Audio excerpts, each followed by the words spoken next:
Police वालों को बेमौत मारने वाला विकास दुबे, 7 पुलिस वालों को घायल करने वाला विकास दुबे आज उज्जैन के महाकालेश्वर मंदिर परिसर से सबको चीख चीख कर अपनी पहचान बता रहा है कि तुम सब यहां रहने वालों सुनो, मैं ही हूं वो जिसने कानपुर में मौत का ऐसा खेल खेला कि उस गांव की कच्ची जमीन की भी रूह कांप गई होगी।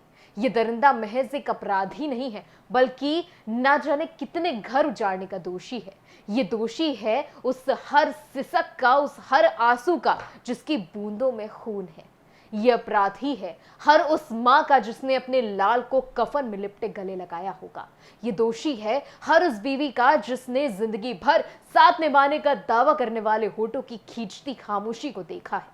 यह अपराधी है हर उस मासूम बच्चे का जिसके पापा अब कभी भी नहीं लौटेंगे। ये बस कानपुर वाला विकास दुबे नहीं है, बल्कि ये वो दरिंदा है जिसने कानपुर को कुरुक्षेत्र बना दिया। आज बात करेंगे उसे विकास दुबे की जो चीख चीख कर अपनी पहचान दुनिया को बता रहा है, कह रहा है मैं हूं विकास दुबे, कानपुर वाला। नमस्कार, आप देख रहे हैं IBN भारत और मैं हूं आपके साथ दीक्षा। आज महाकाल के दरबार में जो हाजिरी लगाने गए होंगे, उन्होंने कभी सोचा भी नहीं होगा कि वो अनजाने में एक खूनी अफसाने को गढ़ने वाली सबसे मुख्य कड़ी के आत्मसमर्पण के गवाह बनेंगे। पूरे 7 दिन, 168 घंटे, 10,080 मिनट और 6 लाख सेकंड बाद जाके पूरी होती है कानपुर के खूनी किस्से की कहानी। मगर इसकी खुशी मनाने से पहले कुछ बातें जान लेना भी जरूरी है। आइए विस्तार से बताते हैं आपको पूरी कहानी। फिरौती, प्रॉपर्टी डीलिंग, वसूली और कई अन्य गैर कानूनी तरीके से पैसे कमाने वाला विकास दुबे शातिर अपराधी है। पुलिस पर हमला करने के बाद से ही वो फरार था।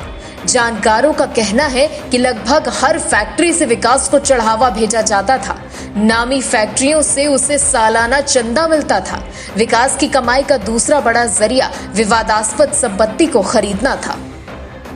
बताया गया कि विकास का नाम यूपी के टॉप 25 अपराधियों की सूची में भी नहीं था, लेकिन कानपुर शूटआउट के बाद से वो उत्तर प्रदेश का मोस्ट वांटेड अपराधी बन गया है। मिली जुली आबादी के गांव को दूसरी तरफ के लोग बताते हैं कि 8-10 गांव में विकास ही पुलिस और अदालत था।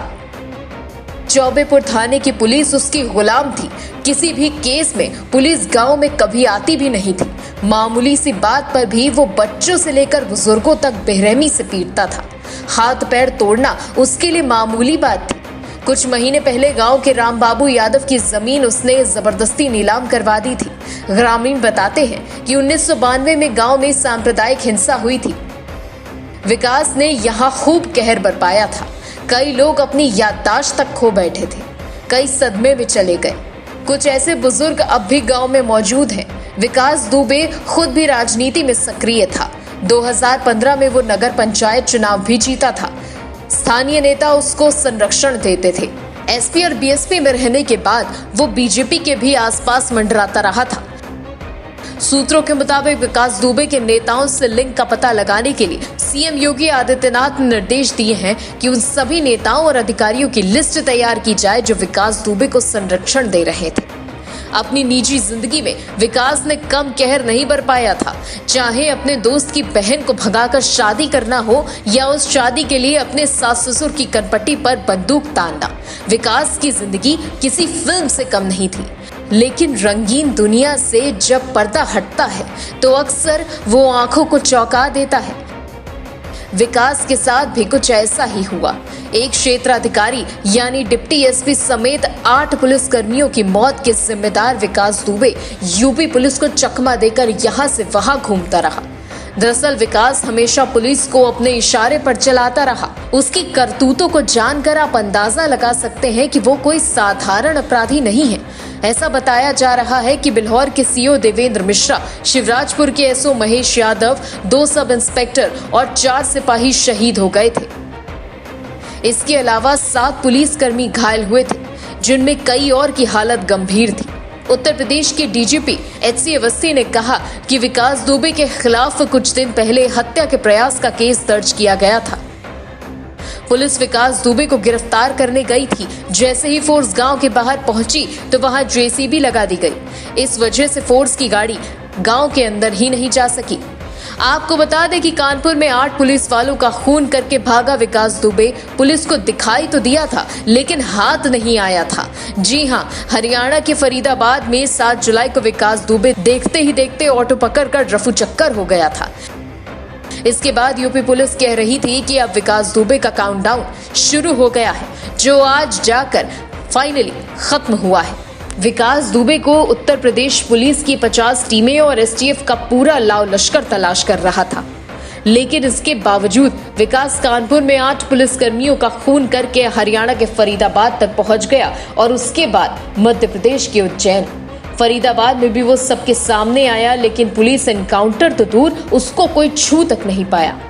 एकदम फिल्मी स्टाइल में वो पुलिस को चैलेंज देकर निकल गया, मानो विकास दुबे कह रहा हो पकड़ सको तो पकड़ लो। लेकिन विकास दुबे लगातार पुलिस की आंखों से ओझल हो रहा था।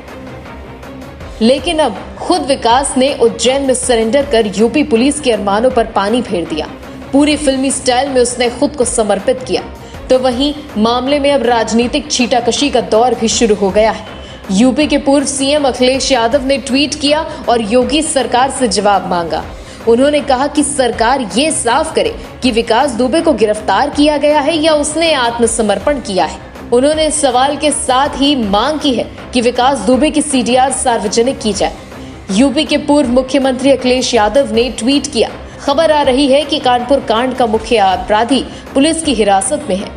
अगर ये सच है तो सरकार साफ करे कि यह आत्मसमर्पण है या गिरफ्तारी, और इसके साथ ही उसके मोबाइल की सीडीआर सार्वजनिक करे, जिससे सच्ची मिलीभगत का भंडाफोड़ हो सके।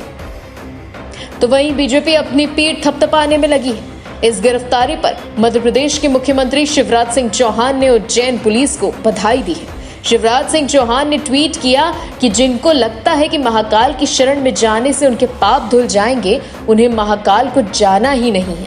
हमारी सरकार किसी भी अपराधी को बख्शने वाली नहीं है। विकास दुबे की गिरफ्तारी के लिए उज्जैन पुलिस को बधाई।